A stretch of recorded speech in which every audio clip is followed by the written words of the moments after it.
जन्नत की पुकार में आपका स्वागत है। कांग्रेस नेता पवन खेड़ा ने भारतीय जनता पार्टी पर एक बार फिर गंभीर आरोप लगाया है। उन्होंने शनिवार को कहा कि बीजेपी जिस प्रकार से फर्जी तरीके से वोट जोड़ और काट रही है, वह उनके ही हाथों पकड़ा गया है।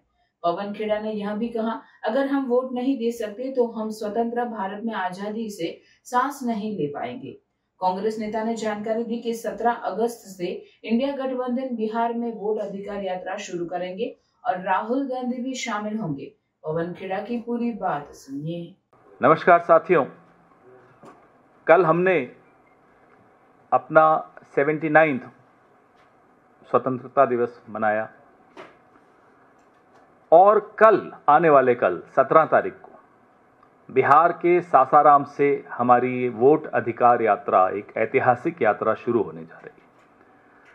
आजाद भारत में आजादी से सांस लेना इसीलिए संभव है क्योंकि वोट देना संभव है। अगर हम वोट नहीं दे सके तो हम आजाद भारत में आजाद तरीके से सांस भी नहीं ले सकते। ये संघर्ष जो राहुल गांधी जी ने शुरू किया है, ये इसीलिए किया है कि आजाद भारत में एक एक भारतवासी आजादी से सांस ले सके। जिस ढंग से फर्जी तरीके से वोट जोड़ना, फर्जी तरीके से वोट काटना, भारतीय जनता पार्टी का ये रंगे हाथों पकड़े गए हैं, उनकी चोरी रंगे हाथों पकड़ी गई है। और खास तौर पे बिहार में अगर ये एसआईआर नहीं शुरू किया जाता तो शायद इतना कुछ सामने भी नहीं आता जितना अब सामान्य नागरिक निकाल कर दे रहे हैं। यह स्थिति हो गई कि माननीय सर्वोच्च न्यायालय को भी हस्तक्षेप करना पड़ा और जो हमारी तमाम लोगों की, इंडिया अलायंस के लोग थे, एक्टिविस्ट थे, वोटर रिप्रेजेंटेटिव्स थे, सबकी मांग माननी पड़ी चुनाव आयोग को।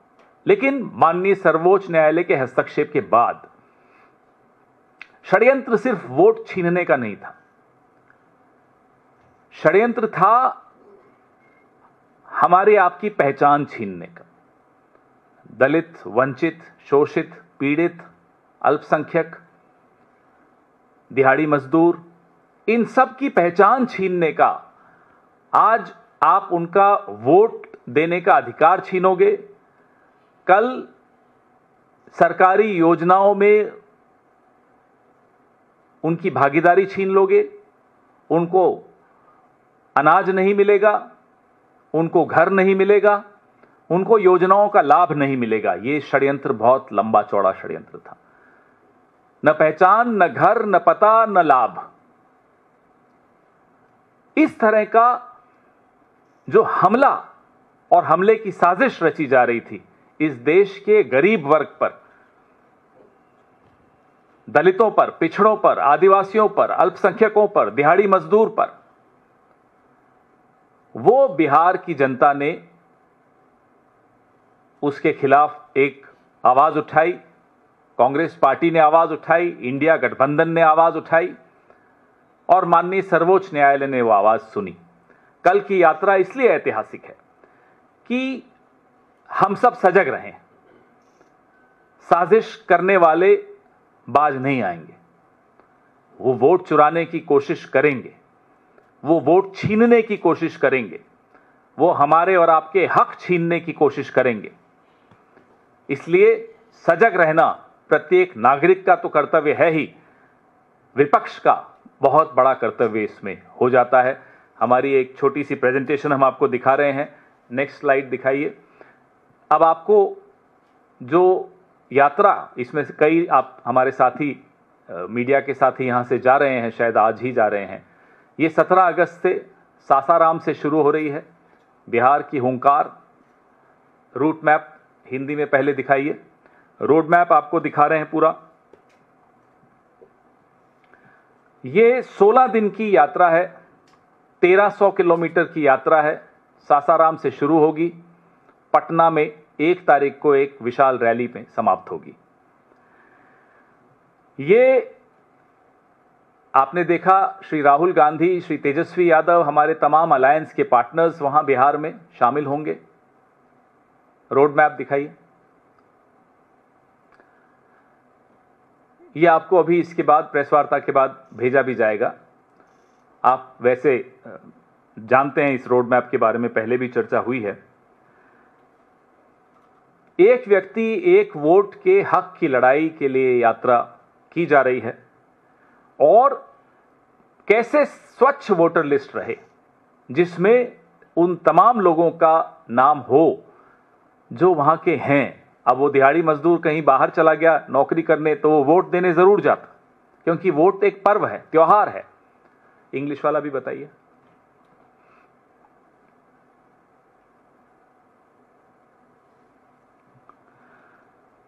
चुनाव आयोग इस तथाकथित डबल इंजन का एक डब्बा बन के रह जाए, यह स्वीकार्य नहीं होगा।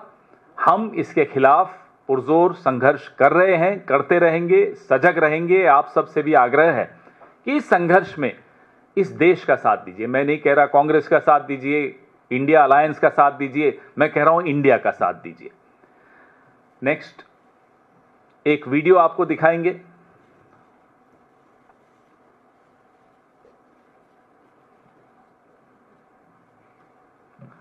बिहार के तमाम लोगों से भी हम आग्रह करते हैं कि आपके अधिकार की लड़ाई है, आपके अधिकार की यात्रा है, आपके हक की यात्रा है, तो आप सब इसमें शामिल हो जाइए। अच्छा रहेगा सबके लिए, देश के लिए। लोकतंत्र को दिशा बिहार ने का एक ऐतिहासिक भूमिका रही है, योगदान रहा है। कैसे लोकतंत्र को दिशा दी है, शुरू से लगाइए। आप ये वीडियो देखिए।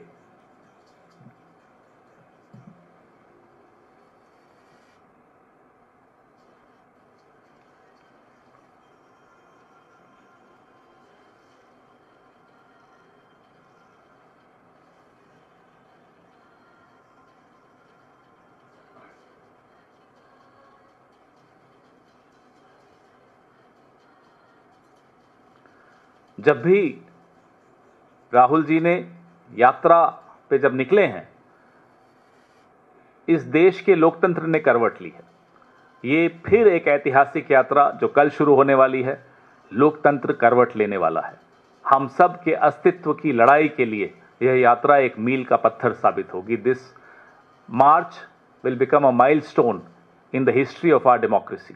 Every time Mr. Rahul Gandhi has embarked upon a march like this, democracy has turned a page, a leaf. And such marches always strengthen, enrich our democracy. आपके सवाल।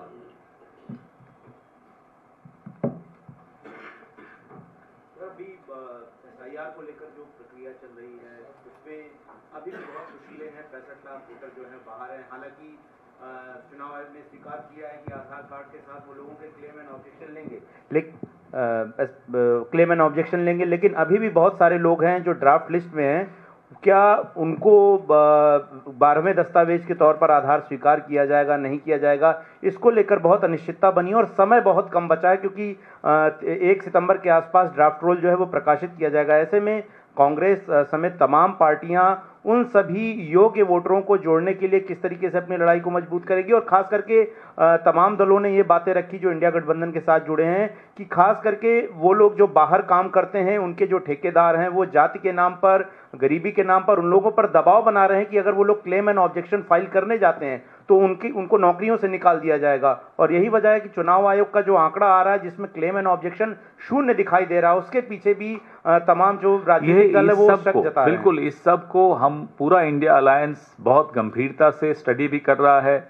उनके सपोर्ट में जो भी हम कर सकते हैं हम तैयार हैं। ये यात्रा भी इसीलिए निकाली जा रही है कि लोगों में अवेयरनेस आए। और मैं तो चुनाव आयोग के अधिकारियों से भी आग्रह करूंगा, आपकी लंबी नौकरी है, किसी एक राजनीतिक दल के दबाव में इतने भी ना आ जाए कि आपकी नौकरी खराब हो जाए। आपके घर में आपकी अगली पीढ़ी आपको सवालिया दृष्टि से देखे, साहब क्या कर रहे हो आप। लोगों का हक छीनने का किसी को हक नहीं मिलता। तो मुझे लगता है कि जो जो दिक्कतें आ रही हैं, खास तौर पे दिहाड़ी मजदूरों को, उन दिक्कतों का सामना करने के लिए ही इस तरह की यात्रा हम सब मिलकर निकाल रहे हैं। हमारे कार्यकर्ता, हमारे नेता तमाम लोगों से संपर्क में भी हैं, इंडिया गठबंधन के नेता और कार्यकर्ता, ताकि ये तमाम दिक्कतों को दूर किया जा सके। सर, एनसीईआरटी ने इसी मुद्दे पर रहिए पहले, ये महत्वपूर्ण है। आपका वोट छीन जाएगा तो एनसीईआरटी क्या रहेगी, फिर इसके बाद कर लेंगे। यात्रा में पहले जब भी भारत जोड़ो यात्रा जब हुई तब हमने देखा कि जिन जिन राज्यों से वो होके गुजरी थी वहाँ पे प्रोमिनेंट पॉलिटिकल लीडर्स ज्वाइन किए थे। तो क्या बिहार में यात्रा के दौरान अलग अलग राजनीतिक दलों के नेता और खासतौर पे इंडिया गठबंधन के नेताओं की भागीदारी कैसी होगी? बिल्कुल है, आप आएंगे, कुछ तो सरप्राइज एलिमेंट रहने दीजिए, लेकिन तमाम हमारे जो वरिष्ठ नेता इंडिया अलायंस के बिहार से संबंधित हैं वो सब आएंगे, जुड़ेंगे और अपनी बात रखेंगे, लोगों की बात सुनेंगे, जैसा कि आपने भारत जोड़ो यात्रा में देखा। और खास तौर पे वोट के अधिकार को कैसे बचा के रखें, क्योंकि वोट का अधिकार तो पहला हमला है जो छीनने का, उसके बाद आपके जीवन का अधिकार, आपके अस्तित्व का अधिकार, आपकी पहचान, आपके लाभ योजनाओं से जो मिलते हैं वो तमाम पर एक हमला बोला जा रहा है। उसको रोकने के लिए हमारे तमाम नेता संपर्क साधेंगे आम नागरिकों से, वोटरों से, लोगों से। पवन जी, जो वोट चोरी का आरोप कांग्रेस लगा रही है बीजेपी, क्या इसके लिए कांग्रेस दोषी नहीं है? कांग्रेस एक समय होता था जब परिपाटी थी, वोटर लिस्ट चेक किया करते थे हर बूथ पे। कांग्रेस ने वो परंपरा छोड़ दी, बीजेपी को मौका मिला। अब वोट चोरी का आरोप या वोट अधिकार बचाने की जो यात्रा हो रही है, क्या कांग्रेस की गलतियों की वजह से नहीं? जी नहीं, खड़ी हुई है। वोट ठीक सुचारू ढंग से चुनाव की प्रक्रिया हो जाए, ये जिम्मेदारी किसी राजनीतिक दल की नहीं होती, ये चुनाव आयोग की होती है। ये कह देना, मैं समझ गया, ये कह देना कि साहब आपकी जिम्मेदारी, हम अपनी जिम्मेदारी निभा रहे हैं, उसके बावजूद अगर अचानक हेरफेर हो जाए वोटर लिस्ट में। आपने देखा राहुल गांधी जी की 7 अगस्त की प्रेस वार्ता, किस तरह से एक एक पते पर 80 नाम, ये सब जिस तरह से किया जा रहा है, वो कोई राजनीतिक दल उसकी जिम्मेदारी नहीं ले सकता। हमें तो आप प्रिंटेड फॉर्मेट में देते हो लिस्ट, हम मशीन रीडेबल लिस्ट मांग मांग के थक गए, हमें नहीं मिली। जब आप हमें लिस्ट ही नहीं दोगे तो आप क्या उम्मीद करते हो कि हम कैसे आपकी चोरी पकड़ लें? फिर भी हमने पकड़ी। अभी हमने सिर्फ एक विधानसभा क्षेत्र की चोरी पकड़ी, उसमें भी हमें 4 से 6 महीने लगे। अनुराग ठाकुर आए थे उस दिन, 6 लोकसभाओं का आंकड़ा वो कैसे ले आए? फिर आप कहते हैं साहब कांग्रेस अपनी जिम्मेदारी, अरे कांग्रेस जिम्मेदारी तब निभाए जब आप उनको वही हथियार दो जो आपने अनुराग ठाकुर को दिए हैं। हमें दीजिए ना वाराणसी का, हम तो फिर बोल रहे हैं वाराणसी के पूरी वोटर लिस्ट हमें दीजिए, इलेक्ट्रॉनिक वोटर लिस्ट दीजिए जो आपने अनुराग ठाकुर को दी थी, हम बता देंगे आपने कहां कहां चोरी की है, और चोरी होने भी नहीं देंगे। फिर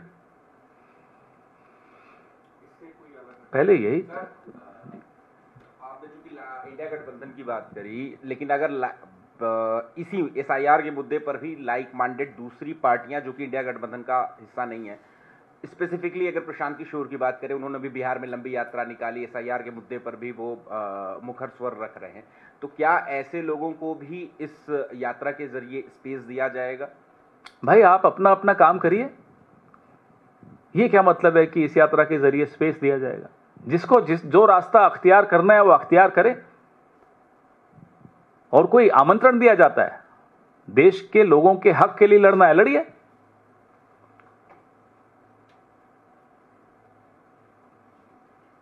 जी थैंक यू।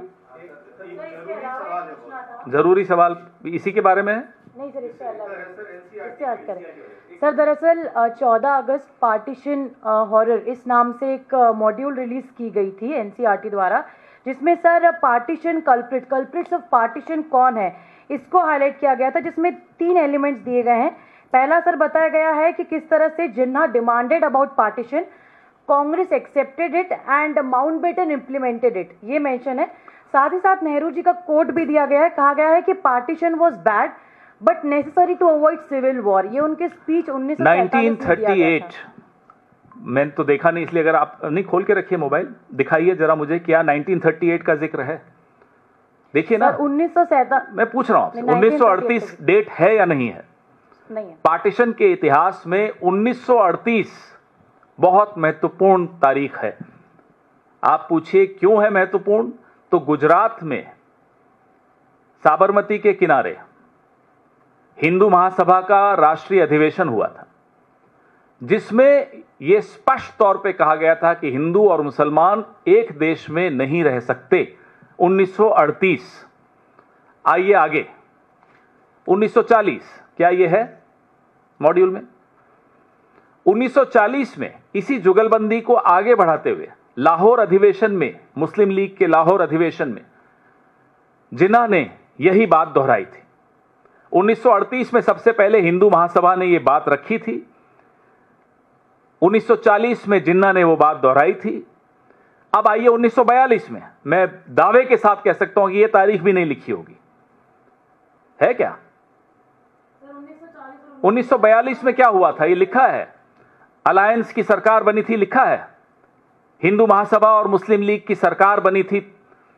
जब भारत छोड़ो आंदोलन का आह्वान हुआ, कांग्रेस ने तमाम प्रोविंशियल असेंबली से इस्तीफा दिया सड़क पर उतरने के लिए। उस वक्त हिंदू महासभा और मुस्लिम लीग ने गठजोड़ किया, गठबंधन किया, सरकारें बनाई, एनडब्ल्यूएफपी में, बंगाल में, सिंध में, और सिंध असेंबली में पार्टीशन का प्रस्ताव पारित हुआ। गठबंधन की सरकार थी हिंदू महासभा और मुस्लिम लीग की। लिखा है क्या उस मॉड्यूल में, एनसीईआरटी में? आग लगा दीजिए इस किताब को अगर यह सब नहीं लिखा है तो। यह है हकीकत। यह हिंदू महासभा और मुस्लिम लीग की जुगलबंदी से पार्टीशन हुआ है। इतिहास के अगर सबसे बड़े विलेन कोई हैं तो राष्ट्रीय स्वयंसेवक संघ है। पीढ़ियां उनको माफ नहीं करेंगी जो उनका योगदान रहा है। मुखबिरी करते हुए उन्होंने अपने 25 साल उस वक्त के गुजारे, और उस मुखबिरी में जुगलबंदी और की मुस्लिम लीग के साथ, जिन्ना के साथ। गए थे अडवाणी जी जिन्ना की मजार पर सजदा करने, शुक्रिया अदा करने। इसलिए जिस तरह से संस्थाओं में ये हस्तक्षेप करके इतिहास को तोड़ मरोड़ रहे हैं, हम कोई चुप बैठने वाले हैं? क्या ये इतिहास के पन्ने हटा सकते हैं ये वाले 1938 वाले, 1940 वाले, 1942 वाले?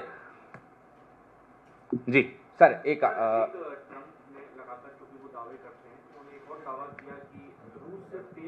भारत ने बंद कर दिया, एक बड़ा ग्राहक उन्होंने खोला। अब भारत का जो अधिकृत जवाब आने दो, पहले अधिकृत जवाब आए कि बंद किया नहीं किया, हमें तो मालूम भी। अब हमें तो सीज फायर की भी जानकारी ट्रंप से मिली, हमें थोड़ी, भारत ने थोड़ी बताया। भारत के प्रधानमंत्री ने तो भारत को नहीं बताया, भारत के विदेश मंत्री ने भारत को नहीं बताया, भारत के रक्षा मंत्री ने भारत को नहीं बताया।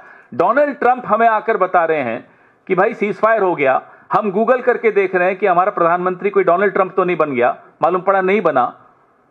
तो अब भी डोनाल्ड ट्रंप हमें बता रहे हैं कि साहब हमने रूस से तेल खरीदना बंद कर दिया। मुझे तो आपसे मालूम पड़ा, आपको डोनाल्ड ट्रंप से मालूम पड़ा, हो सकता है डोनाल्ड ट्रंप को रूस से मालूम पड़ा हो, हमें नहीं मालूम पड़ा। सर, उपराष्ट्रपति पद के चुनाव के लिए इंडिया गठबंधन या कांग्रेस की तरफ से कोई उम्मीदवार कब तक अनाउंस किया जाएगा, किसे अनाउंस किया जाएगा या अनाउंस भी किया जाएगा कि नहीं? धनखड़ साहब का पता चला कहां है? मिल नहीं रहे ना, सुना फोन भी नहीं उठाते। सही वक्त पे इसका भी जवाब देंगे। सर, एक सवाल, चूंकि राहुल गांधी की भविष्यवाणियों और आशंकाओं को लेकर कई बार ये हुआ कि उनकी बातें सच साबित हुई। 2016 में जीएसटी इम्प्लीमेंटेशन के वक्त उन्होंने कहा था कि जो स्लैब रेट है वो अनुचित है और जीएसटी की ऐसी जटिल प्रक्रिया जिसने भारत के व्यापारियों को मुश्किलों में डाला है।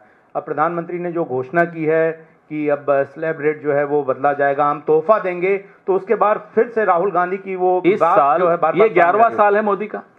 हर साल राहुल गांधी जी की एक बात सही साबित हुई, लगभग 1 दर्जन बातें उनकी सही साबित हुई। प्रधानमंत्री मोदी हैं, सलाह राहुल गांधी की चलती है, प्रेडिक्शन राहुल गांधी की सही साबित होती है। ये किस तरह की सरकार चला रहे हो? और अब इतने दबाव में आ गए हैं कि अब राहुल गांधी जी जो कहेंगे, कांग्रेस पार्टी जो कहेगी, विपक्ष जो कहेगा, ये लागू करेंगे। इतने हिले हुए हैं ये लोग आज की तारीख, क्योंकि इनकी चोरी रंगे हाथों ये पकड़े गए। विदेश नीति में फ्लॉप, आंतरिक सुरक्षा में फ्लॉप, अर्थव्यवस्था में फ्लॉप, सरेआम। मैं देश की बेइज्जती नहीं मानता, क्योंकि देश को इन्होंने अपने आप से अलग रखा है, अपनी छवि को ही निखारते रहे। ये पूरे विश्व में भारत के प्रधानमंत्री की छवि मिट्टी में मिल चुकी है। आज प्रधानमंत्री एक लेम डक प्राइम मिनिस्टर हैं। हल्की सी हवा चलेगी, चरमरा के ये सरकार गिर जाएगी। और अब आंधी आ रही है। हवा तो बहुत पुरानी बात हो गई जी। हो गया, अब 1-on-1 नहीं होगा, मेरी फ्लाइट है, सासाराम जाना है, इसलिए जो सवाल हो अभी पूछ लो। Thank you. अभी इतनी जल्दी क्या है, अभी तो वो लोग तय नहीं कर पा रहे उनका वाइस प्रेसिडेंट होगी, वो तय नहीं कर पा रहे हैं अभी। आरएसएस कुछ और चाहती है, नायडू जी कुछ और चाहते हैं, नीतीश बाबू चाहते हैं या नहीं चाहते हमें नहीं मालूम। बीजेपी में भी 2-3 अलग अलग ग्रुप्स बन चुके हैं। नड्डा जी कह रहे हैं कि भाई मेरे को आप कब तक एक्सटेंशन में रखो, मुझे भेज दो। फिर वो देखते हैं धनखड़ साहब गायब हो गए तो वो डर जाते हैं। तो पहले उन्हें तो तय करने दीजिए क्या करने वाले हैं वो। प्रधानमंत्री ने कल आरएसएस को एनजीओ बताया, बड़ी तारीफ की, उसको लेकर कहाँ है रजिस्ट्रेशन सर्टिफिकेट, दिखाइए। एनजीओ का तो रजिस्ट्रेशन सर्टिफिकेट होता है, दिखाइए कहाँ है खाते उनके, दिखाइए। भगवान इस समाज और इस देश को ऐसे एनजीओ से बचाए जिसने पहले 25 साल मुखबिरी करते हुए गुजारे, अगले 25 साल तिरंगे और संविधान का अपमान करते हुए गुजारे, उसके अगले 25 साल मंदिर और मस्जिद को लड़ाने में बिता दिए, और अब पिछले 25 साल दलितों, आदिवासियों, वंचितों, अल्पसंख्यकों, पिछड़ों के हक छीनने में निकाले। ऐसे एनजीओ को जितनी जल्दी हो सके बंद हो जाना चाहिए, और ये होगा। ये क्या कह रहे हैं कि आप चलाओ, ये भाई वो कह रहे हैं वीडियो अब ठीक ढंग से चलेगा। क्या है उसकी उपयोगिता? इस देश में सिर्फ वैमनस्य और नफरत पैदा करने के अलावा इस एनजीओ, तथाकथित एनजीओ ने किया क्या है? इतिहास इनका संदिग्ध रहा है। महात्मा गांधी की हत्या में इनकी संदिग्ध भूमिका, हर जगह आपको जहां लगेगा कि देश के खिलाफ कुछ हुआ है, आरएसएस की संदिग्ध भूमिका दिखेगी। राष्ट्रीय संदिग्ध संगठन चलाइए। लेकिन आप क्या कह रहे हैं कि अगर इंडिया गठबंधन की सरकार आएगी तो आरएसएस के खिलाफ? अरे रजिस्टर तो कराएं, दिखाएंगे हम, इनको रजिस्टर कराना पड़ेगा और तब देखते हैं रजिस्ट्रेशन होगी या नहीं होगी, होने दी जाएगी या नहीं होने दी जाएगी। इस तरह की गतिविधियों में ये शामिल रहें। अरे आने दीजिए, अभी बहुत कुछ होगा, बहुत कुछ होगा। सारे जवाब आज ही चाहिए क्या आपको?